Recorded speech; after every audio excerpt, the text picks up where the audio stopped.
Hello, everyone. Thank you so much for joining us.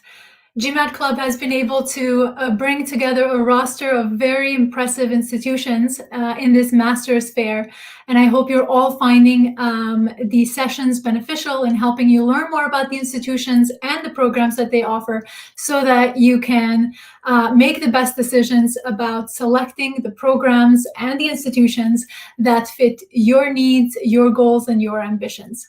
So thank you, GMAT Club, for bringing us all here together this week and next week as well. I would also like to thank the very three brave prospective students who have agreed to share with us all their background, their profiles, so we can all learn in making a stronger applications to looking at our chances and also make better applications in those admissions. Before we get started, I would like to introduce myself. I am Susan Berishaj, founder of SIA Admissions. SIA Admissions is a New York City-based admissions consulting firm. I am an alumnus of NYU and Yale and have been helping prospective applicants for over 5 years present their stories to admissions teams at top 20 business schools. I have a 90% placement rate, which means 9 out of 10 of my clients gain admission to at least one of their top choice programs. In my previous life, before I was an admissions consultant, I worked in academia, in the employment office, as well as in hedge fund and private equity firms in New York City. In the process of my own professional development, I have learned and I come to realize that I am passionate about helping aspiring young professionals attain admission to top-ranked institutions so they get the best exposure to the best opportunities so that they can contribute or so I can help them on their journey to becoming instrumental and influential members of our community, whether that is on local community or a more global or at the more global scale. So I am really excited and consider it an honor to play a very tiny role in their professional journey. Now, today we're going to evaluate a few profiles, so 3 prospective applicants have agreed to share their profiles with us today. For those of you watching, we will have some time at the end to answer some questions. So I encourage you all to write your questions down in the chat room, in the chat feature of our live session today. If you would like to have a one-on-one conversation with me about your profile, about your chances, about the institutions you're targeting, if you have any questions related to admissions, please feel free to reach out. I'll be happy to have a conversation. And a link, I believe, is made available in the chat feature of the YouTube session.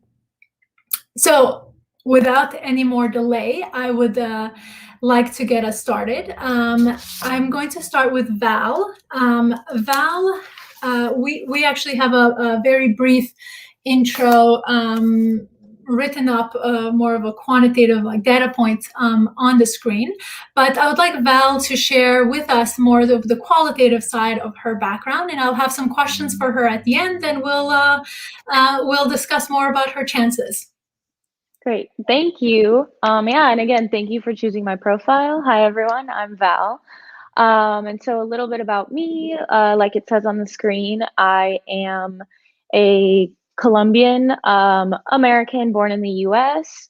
I got a bachelor's of statistics with a GPA 3.63 from UCLA, the University of California, Los Angeles.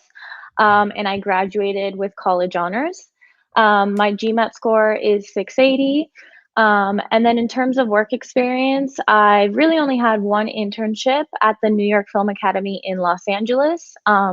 Not a really huge name. It's not a big 4 company like a lot of people say, but I feel like I had a lot of impact at the New York Film Academy. in that I created the first interactive data dashboards for course evaluations. They're used now across all 3 campuses. And actually, that project was accepted at the Association of Institutional Research Conference. And so I got to present there. It was online because of the pandemic, but still a really great achievement for me as an undergrad to be able to present at a conference. And then in terms of career goals, yeah, I would say consulting or in-house strategy at a tech company is probably my number 1 career goal. I do have a background in statistics, so I think strategy and analytics is sort of my strong suit. But then my plan B, it's always good to have a plan B, is marketing and analytics. And so just really interested in going into master's in management programs to really learn sort of a lot about business, because I don't have a background in business. I have a background in statistics. And so I really want to get into that world. My target programs are mostly abroad. I think international experience is something I'm really striving to get. And then I would say I'm applying to 1 school in the United States, which is Duke. And then in terms of leadership roles, like I said earlier, I don't have a ton of work experience, but I do have a ton of leadership experience.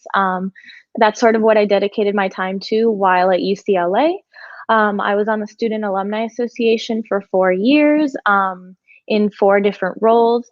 I was a peer teaching assistant for 2 years. I was on the UCLA Spirit Squad, so kind of like a cheerleader at the football and basketball games for 2 years. And then I was in UCLA Radio, where I had my own radio program for 1 year. Oh, wow. That's great. What was the program about? It was about just Latin culture, sort of intersectionality, being a Colombian in an American university. Oh, that's great. Awesome. Perfect. So, so a few questions for you. Yeah. When it comes to business school applications, obviously having clear goals and having at least the presentation of those clear goals needs to be there. If you think about your long-term, like where you want to leave an impact, have you thought about that component? Obviously, you know, working in data, and I have here, you know, for Adobe or Google or marketing, there's a little bit two different spheres. When you think about long term, where do you see yourself making an impact? I think for me, I think women in tech and women in business is probably where I want to have the most impact. I think that was something very important for me to represent both women and Latinos in terms of just at my university. I saw how underrepresented I am in my own intersectionality of those 2 things just in my major. And I just found it so important that like women have a voice in both business and tech, in analytics and STEM. So I think, you know, I think long-term career trajectory is going to be really ushered towards that. And I really do love like talking to people and doing things like this. And so whatever company, you know, I go into, if I can sort of push that and be like a voice for others, I really think that's something that I would like to do long term. Okay. Okay, great. I had some questions that you answered in your introduction, so so I think that's great. If you're an international student, but you mentioned that you're, you know, raised in the States, so perfect. And you also mentioned that you were interested in studying abroad, which obviously makes a lot of sense. Are you looking to work to work in and around the region that you are going to school, or are you looking to, for example, you know, attend LBS or HEC Paris and then come back to the States? I think ideally I'd like to stay international for as long as possible. If I'm able to, but I'm also not picky about that. If I get a great opportunity back in the States, I think I'd definitely be willing to take it. Yeah. Yeah. Okay, great. So I think from my perspective, obviously the academics at UCLA, graduating with honors. Did you already graduate, or and right now you are just in the internship program? No, right now I'm just at You're just, home, just kind of applying. Yeah, really just focusing on that. Gotcha. Okay, great. So obviously academics are really strong. What I would say, an area that you may want to consider, especially because, I mean, obviously you have a statistics background, so one can see that you have, the quantitative components that are required. But I would probably say if you have the time, I would definitely increase your GMAT score. Especially the quant component of it. I think that would be beneficial, especially if you're, the likes of HEC Paris, because while you don't need necessarily for master's in management program, you don't necessarily need to have a lot of work experience. All of the check boxes would be, the more you can present yourself as a stronger candidate, the better obviously your chances are. You clearly have interesting experiences, more so obviously skewed towards your engagement in the community, which is wonderful, because these institutions, I mean, again, you don't have to have experience going in, but if you need to really showcase yourself as a leader, as someone who is engaged within the community you are part of, or even outside. So I think that's wonderful. Obviously, your Spanish skills are going to be beneficial, especially if you are, for the likes of IE, or if you're planning to stay in Europe. The more languages you know, the better that's going to bode for your career opportunities within that region.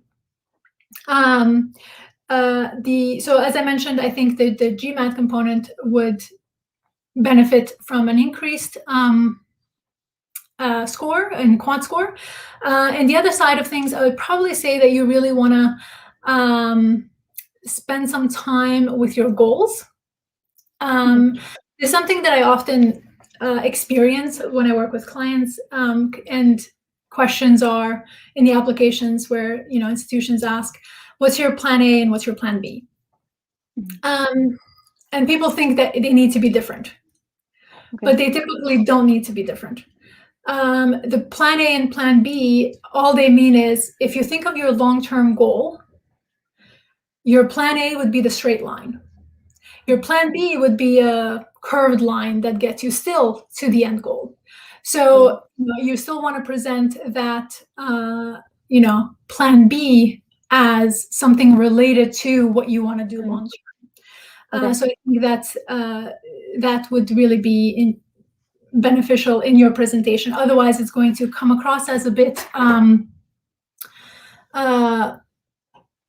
sort of like unfocused. Which obviously, when it comes to these top institutions, they have a lot of applicants that, present themselves as knowing where they're going, right? Having a clear goal, having a clear plan. So I think that would be beneficial. Outside of those two things, I think you have a really impressive profile, and I think any institution you end up attending will be lucky to have you, especially someone as engaged in the community as you. So I think that's wonderful. Any questions? Thank you so much. Absolutely. I do, yeah. I want to know kind of how much letters of recommendations weigh on an application, and how sort of that could balance out my GMAT, because I know you were saying to sort of get it up. I've taken it twice, and at this point, I don't know if it'll be beneficial when I can focus on other parts of my application, because I also do have that stats background that, like, I think it can balance out, and it might take away time from focusing on my application. Yeah. So letters of recommendation are really, really important. The component, so in the areas where you are less strong, letters of recommendation can be, like, if you guide them to say, these are some of the concerns that I have that the admission committee may have as well, and maybe you can address them with these examples.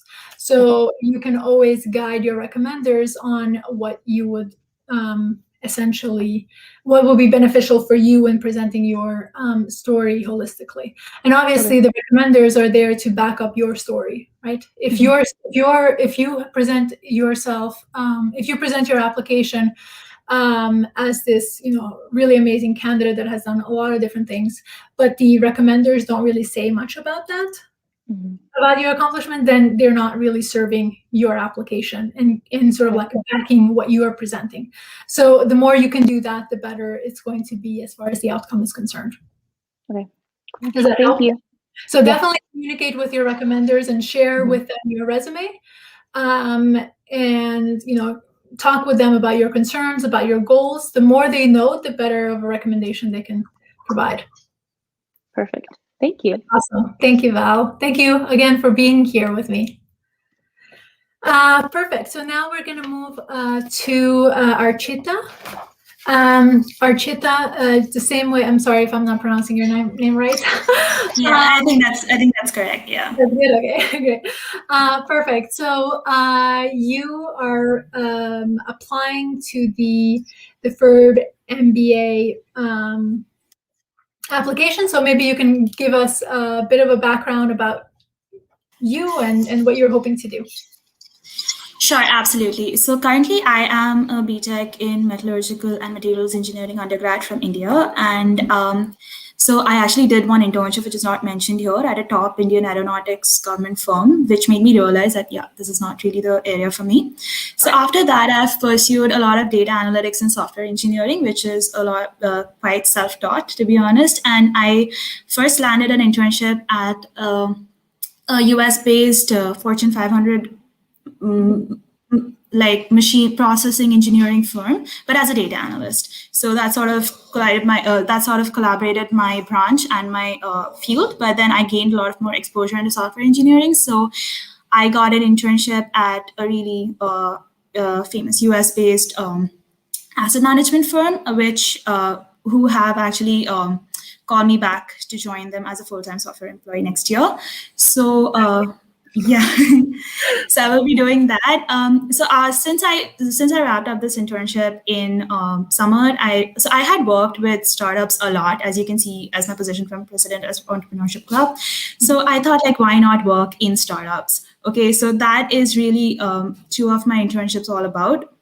I was working in a pretty similar role, though the names are different, which mainly dealt with strategizing marketing campaigns, doing ads, and sort of collaborating with influencers, strategizing what the firm can do to sort of gain more customers. And one of them involved a little bit more on the technical side as well, to just go to the product and see what could be its applications. So that was it. I also did another internship, which is not mentioned here, which was with Indian School of Business in one of their entrepreneurship labs, where I was helping these 200 startups. I was just with them again. So I am sort of like a entrepreneurship fan. So in the long, I think that's, so I sort of realized that after so I thought that, okay, next 2 years, I'll probably have to work as a software engineer at a big firm. So why not gain some startup experience right now?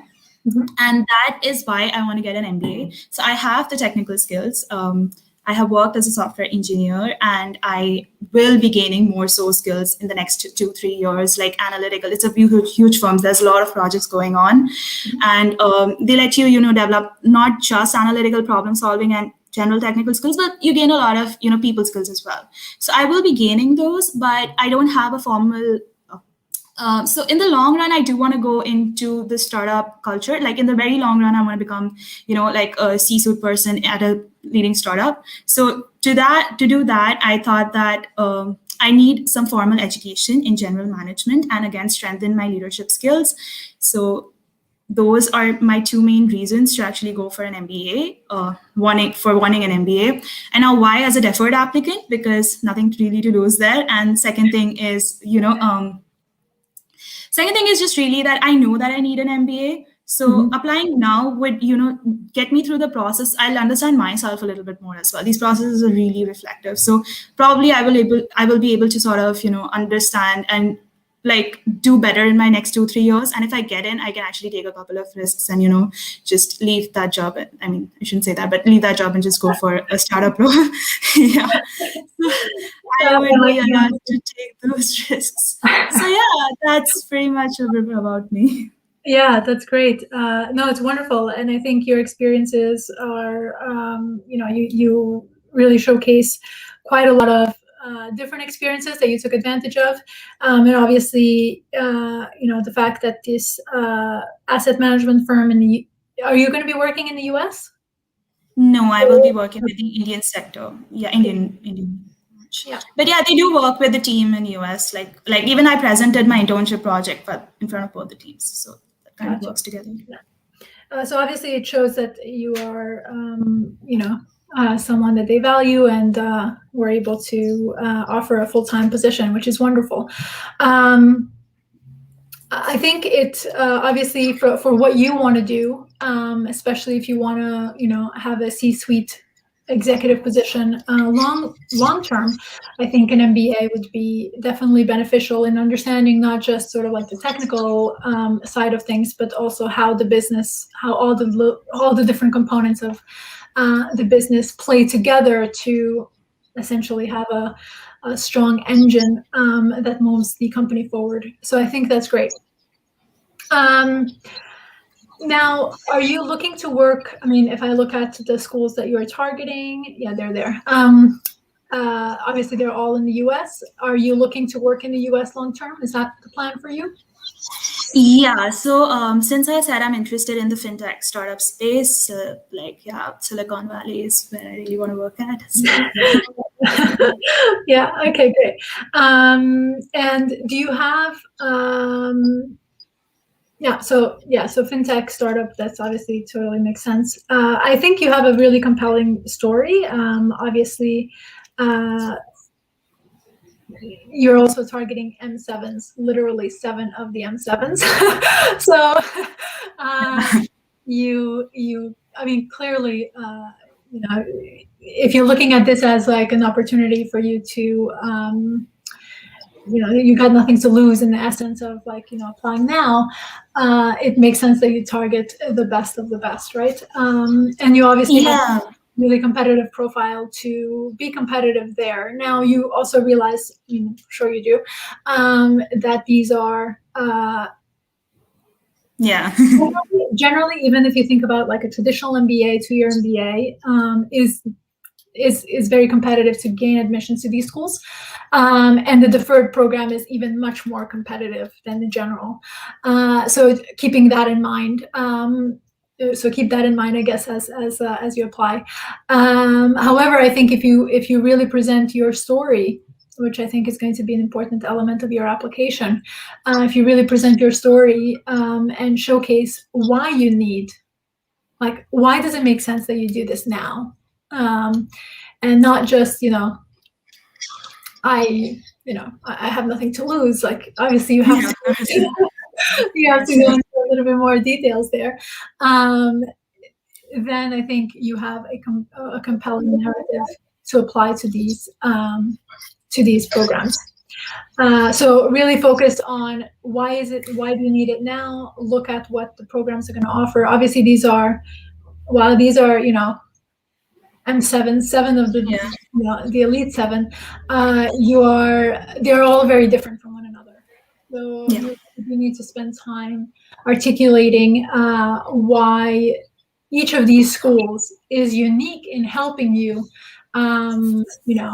prepare and helping you sort of strengthen your skills even before you join the program long term, and let alone once you're in the program, and then long term as far as like once you are ready for that C-suite executive role. Does that make sense? Yeah. Awesome. Do you have any questions for me? Yeah, not really, but so the thing if I am applying to M7 is because mostly it's the M7s which have the deferred program. Apart from this year, I think Haas started, and Yale is not, because I want to work for a couple of years. So I don't think Yale is the program for me. So yeah, any other school suggestions that you might have to add on to it?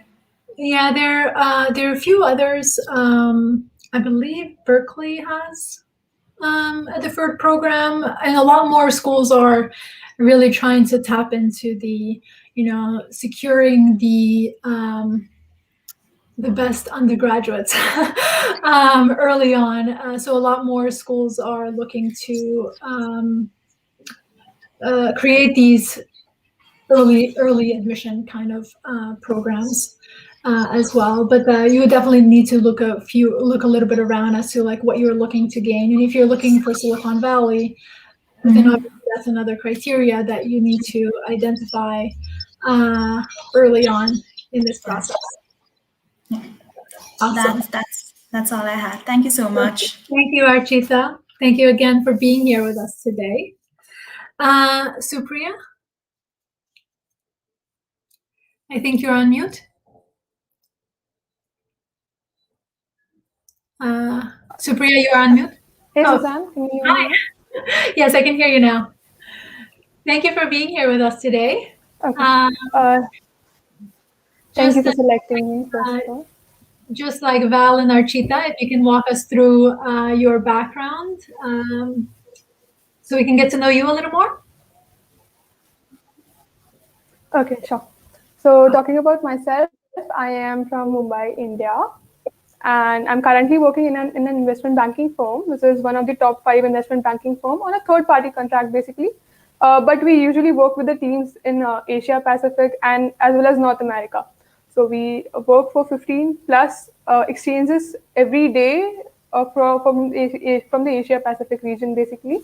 And we contact teams from Singapore, from North America, and coordinate with them and do the task daily. Talking about my academics, I am a Bachelor of Management student. Like I have graduated in 2019 with a CGPA of 9.42 on 10.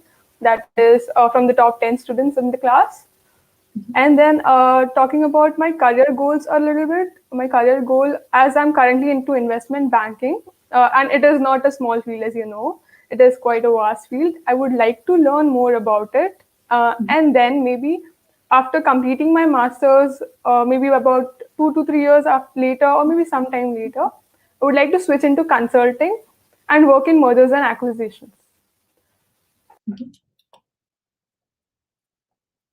Oh, you lost her.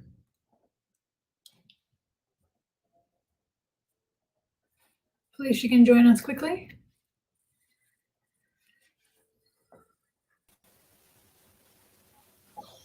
Hello?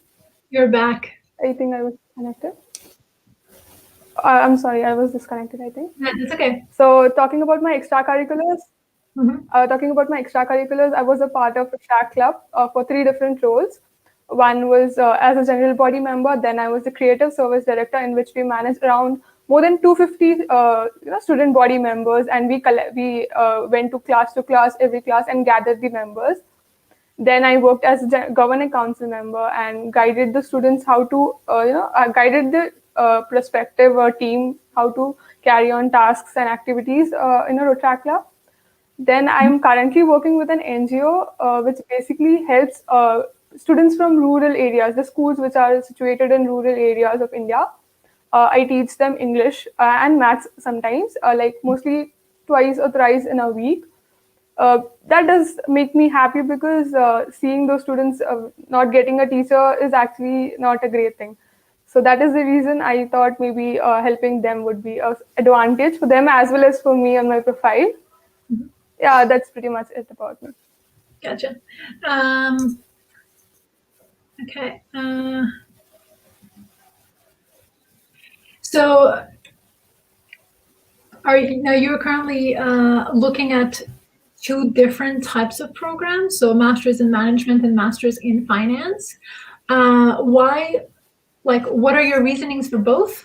And how do you see them helping you sort of for your short-term and long-term objectives? Okay. So if I pick a university that I have selected, for example, University of St. Gallen's, the university has a consulting club as well as an investment banking club that helps the students to know themselves better in which field they are better at. So basically, even if I joined a finance course or a master's in management course, eventually they'll help me to explore myself a bit more and then learn and get to my destination, basically. Even HEC Paris, it is famous for its experiences giving help and networking to people. So HEC Paris, even it has some similarities in masters in management or finance. So I'm fine with either of the program, as I have a background in finance, so that is fine for me. Okay. And Masters in Finance, obviously, it's for obvious reasons. It is designed to help you prepare for finance roles. Okay. Looking at your profile, I think an area, and I think you mentioned that you're planning to repeat the GRE. I would definitely encourage you to do that, to retake it, increase your quant in particular, but also your verbal score to be competitive for these institutions. Obviously, the higher the rank the institution, the stronger your score needs to be. Clearly, you are a strong student academically, so that's definitely positive. What I would say between the Masters in Management and Masters in Finance, it is that while you will have exposure in finance-related, investment banking-related clubs, etc., the purpose of those programs is different from one another. And the curriculum design is different from one another. So you may want to think about, which program, what are the skills that you're hoping to gain from the program? Are you thinking of developing more of your management skills, or are you thinking more of developing your finance skills? And that's really the fundamental questions that you need to ask, especially because typically, I haven't looked at these two programs, so I cannot say exactly, I haven't looked into their policies, but typically you can only apply to one institution programs once a year, one application cycle. So, for HEC Paris, you have to decide, okay, which one makes more sense? Masters in Management or Masters in Finance, and then focus on that.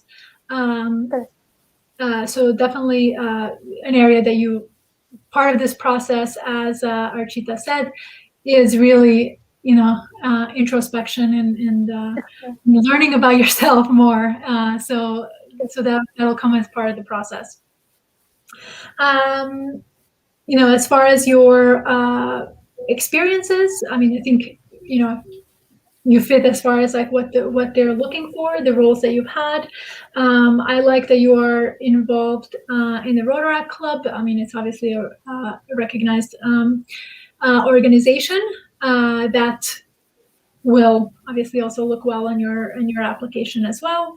And also the sort of the softer side of what we perceive a finance person being is you're really spending time as a volunteer teacher helping students in your community with English and math. So I think that also is going to work well. So really clearly define what your goals are. What are you hoping to achieve in the master's program? Because it's also a short period of time.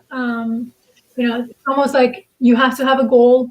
You have to sort of really know what you want to get out of it, because in that period of time, you'll have classes and you'll have other activities that you're involved, and it's always, you always need more time, essentially. So the clearer your goals are, the better the outcome of that experience is going to be. And obviously also the GRE, if you can increase your score, I think it will bode well, especially because you also belong to an overrepresented candidate pool.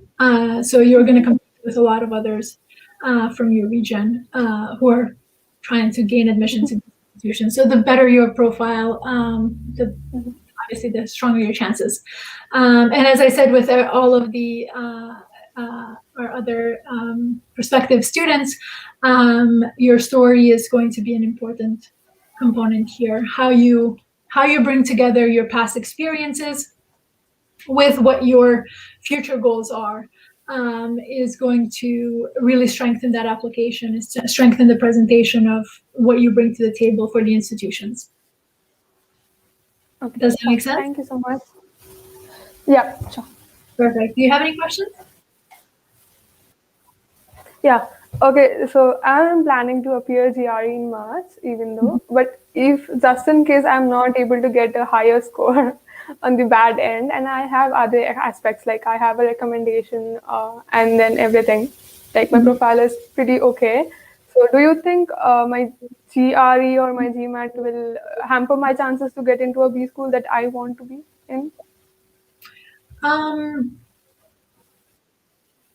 I mean, it depends on the schools, right? So HEC Paris, especially the Masters in Finance, it may be more challenging for you to gain admission with the current score. So the Okay. other schools, you may probably still have an opportunity, but given that Masters in Finance requires more quantitative skills, probably that may mean that you're more competitive for Masters in Management, if that makes sense. Okay, sure. Thank you so much, Suzanne. Absolutely. Hopefully that was helpful for everyone also watching. Perfect.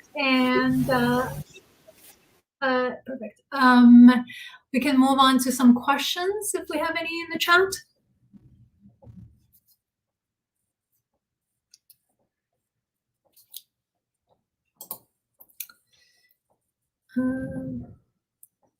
All right. RS is 760 GMAT.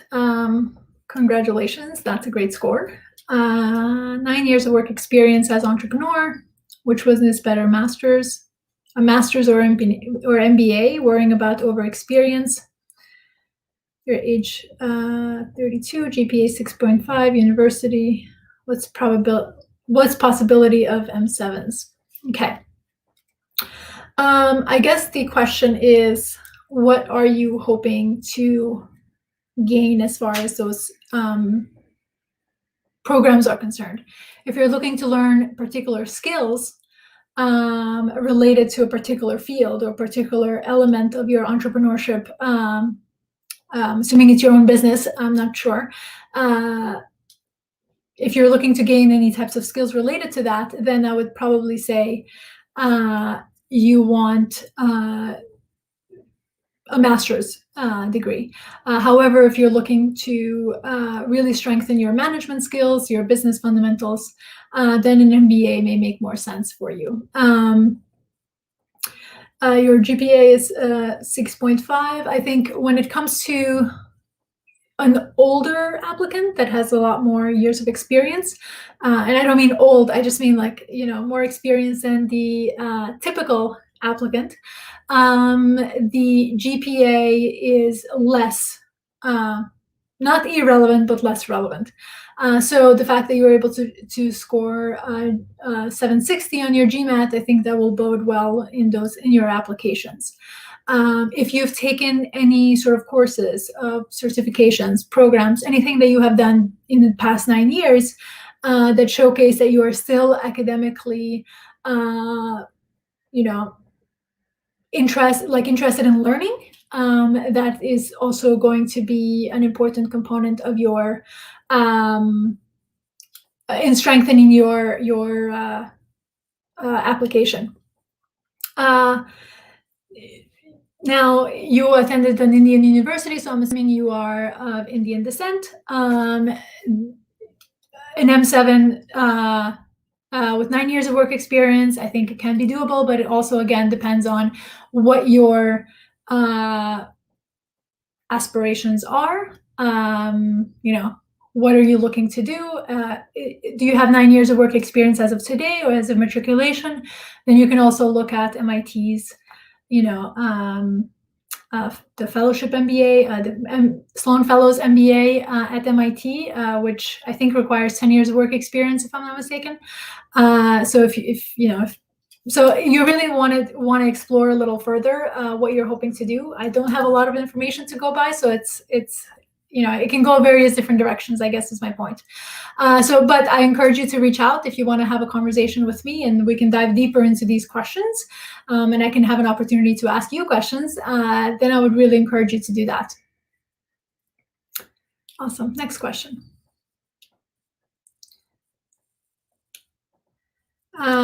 Val, someone is trying to get in touch with you. So my CGPA is 6.6 out of 10.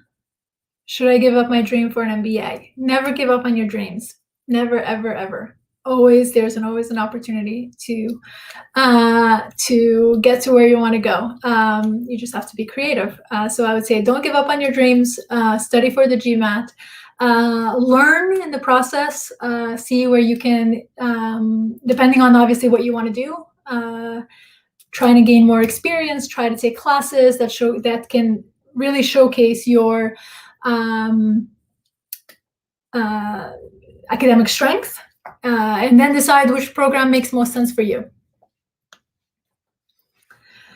Okay, considering majoring for MIM schools require maximum 2 years of work experience. Am I eligible to apply for fall 2022, given I'm 2019 graduate? On September.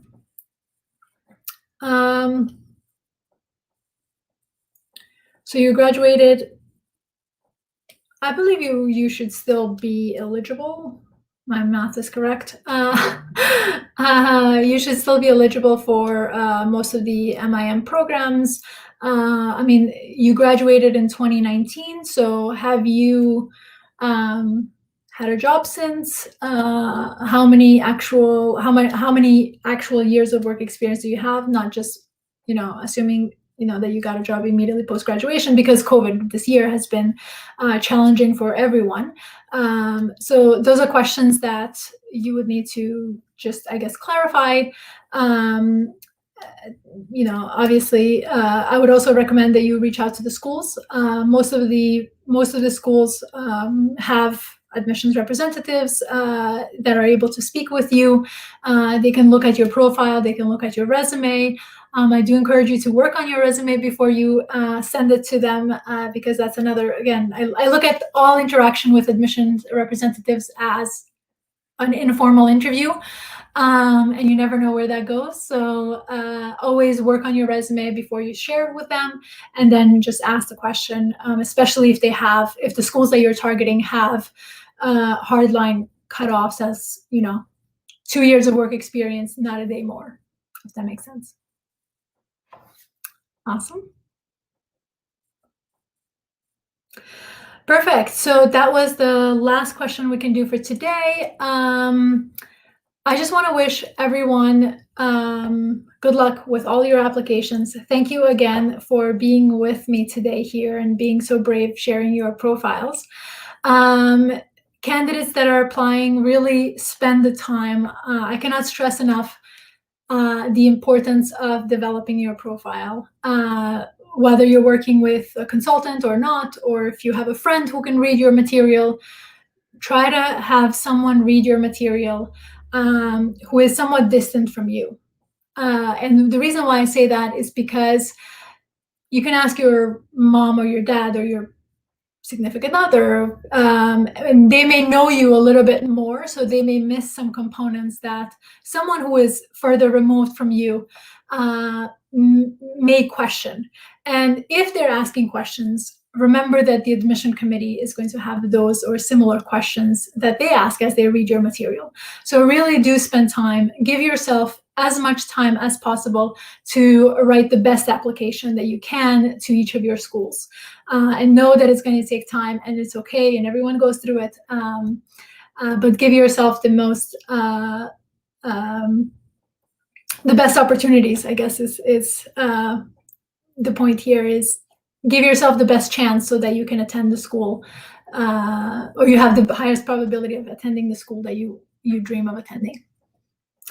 Awesome. So thank you all again very much. If you want to have a conversation with me, talk about your profile in detail, the link is on the screen right now. Please reach out. I'd love to hear your stories. I'd love to get to know you more, and hopefully help you in this process. Thank you again, and look forward to seeing you soon.